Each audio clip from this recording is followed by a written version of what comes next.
యజమానుడా అని పిలవమని 1 పేతురు పత్రిక 3వ అధ్యాయం 5, 6, 7 వచనాల్లో సారా తన భర్తను యజమానుడా అని పిలిచింది అని ఉంది. కాబట్టి మీరు, నాకు తెలిసి నేను ఎన్ని చెప్పినా మీరు పిలవరని. యజమానుడా అని పిలవడానికి మీకు సిగ్గు, పిలిపించుకోవడానికి మీ భర్త గారికి సిగ్గు. ఏంటి యజమానుడా అని పిలుస్తాను? ఇప్పటికి కూడా పల్లెటూర్లు వెళ్ళండి, వాళ్ళు ఎప్పుడూ బైబిల్ చదవలేదు, కానీ వాళ్ళు అంటారు మా యజమానుడు లేడండి, మా యజమానుడు బయటకు వెళ్ళాడండి. ఎంత చక్కగా చెప్తారండి. వాళ్ళకి విద్య లేదు, చదువు లేదు, కానీ భర్తను యజమానుడు అని పిలుస్తారు. వాళ్ళ కుటుంబాలు కలిసి ఉంటాయి, వాళ్ళు కలిసే జీవిస్తారు.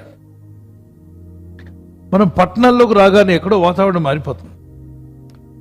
ఈయన పెద్ద యజమానుడు, నేను ఈయన యజమానుడు అని పిలవాలి అని చెప్పి ఏమంటుంది. ఇలా అనుకోవద్దు. మీరు ఒకరితో ఒకరు సమాధానంగా ఉండండి.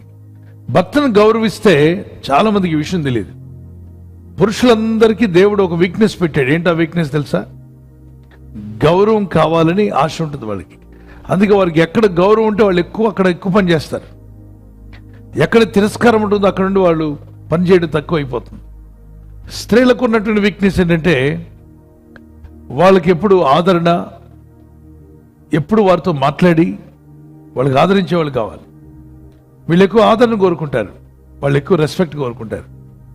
కాబట్టి రెస్పెక్ట్ కోరే భర్తకు మీరు రెస్పెక్ట్ ఇస్తే జీతం తెచ్చి మీ చేతిలో పెడతాడు. యజమానుడు అని పిలవలేకపోతే ఇంగ్లీష్లో మాస్టర్ అని పిలవచ్చు. దేవుడే మన మాస్టర్, కానీ చిన్న మాస్టర్ మీ ఇంట్లో ఉన్నాడు. శిరస్సు, ఇంటికి శిరస్సు భర్తే కదా. కాబట్టి స్త్రీకి శిరస్సు భర్త అన్నాడు. గౌరవించి పిలవండి, తప్పులేదు, గౌరవించి పిలవండి. సో ఎవరు పిలుస్తారంటే మాస్టర్ అని పిలవండి. ఆయన పిలిపించుకోవడానికి ఇష్టపడకపోయినా ఫస్ట్లో వద్దంటారు, తర్వాత వాళ్ళే ఇష్టపడతారు. చాలా సంతోషం. గౌరవించి పిలవండి. సుధాకర్ అనుకుంటే సుధాకర్ రాజా అని పిలవండి. సొలొమోన్ అంటే సొలొమోన్ రాజా అనండి. ఓ రాజా అని చేర్చండి. మా రాజా అని పిలవండి, మా ఇంటి రాజా అని చెప్పండి. ఎలాగో బయట రాజ్యం లేదు ఆయనకి, ఇంట్లో అయినా రాజుని చేయండి. ఆయన అప్పుడు చాలా సంతోషపడతాడు. కాబట్టి ఇంట్లోకి వచ్చిన భర్తను గౌరవంగా పిలవడం నేర్చుకోండి. కానీ ఈ రోజులు ఏమని పిలుస్తారు? ఏ కిషోర్, ఏ సుధాకర్, ఏ రవి, ఎన్నిసార్లు చెప్పాలి నీకు ఇట్రా అని పిలుస్తున్నారు. ఎవరిని? భర్తను పట్టుకొని పేరుతో. ఏ సొలొమోన్, ఏ కిరణ్, ఏ విజయ్. ఏమన్నా బాగుంది? అది దరిద్ర భాష. పాలోడిని ఏ విజయ్ అంటావు, చెత్తెత్తేవాడిని ఏ రవి అంటావు, ఇంట్లో మొగుడిని కూడా ఏ సుధాకర్ అంటావా? భర్తను గౌరవించాలని తెలియదు. ఎందుకు మనం రెస్పెక్టివ్ వర్డ్స్ వాడకూడదు? ఎక్కడో ఇంగ్లీష్ కల్చర్ మనకెందుకు, బైబిల్ కల్చర్ మనం పట్టుకుందాం. భర్త ఎవరైతే, నువ్వు ఆయన కంటే ఎక్కువ చదివి ఉండొచ్చు, but he is your husband, you can respect him. మీరు రాణి అవ్వాలంటే ముందు మీ భర్తను రాజును చేయండి. మీరు రాణిలాగా బతకాలి. మిమ్మల్ని అందరిని రాణి అండి, ఆ ఇంటికి రాణి ఇవిడేనండి అనాలంటే ముందు రాజు ఎవరని అడుగుతారు. నన్ను అందరు రాణి అనండి, రాణి అనండి. ఓకే రాణి అని పిలుస్తావు, ఎక్కడ నీ రాజు ఏడి? నా రాజు ఆల్రెడీ వెళ్ళిపోయాడు, ఎలగొట్టేశాను. ఏ ఉపయోగం? రాణి ఎవరు? మీరు రాణిగా ఉండాలంటే మీ రాజు ఉండాలి. రాజుగా మీ భర్తను గౌరవించండి.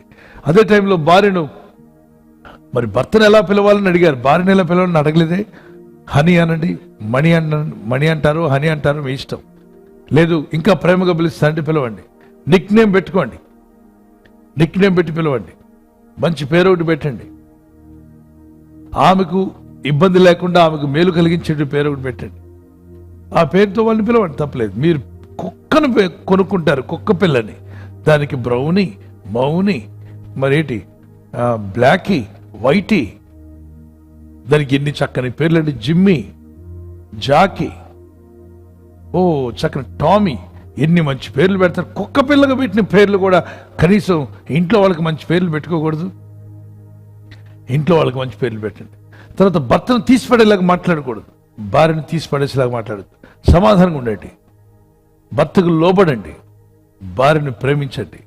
మీ భాష కూడా ప్రేమగా ఉండడానికి ప్రయత్నం చేసుకోండి, ప్రేమ కలిగి మాట్లాడుకోండి.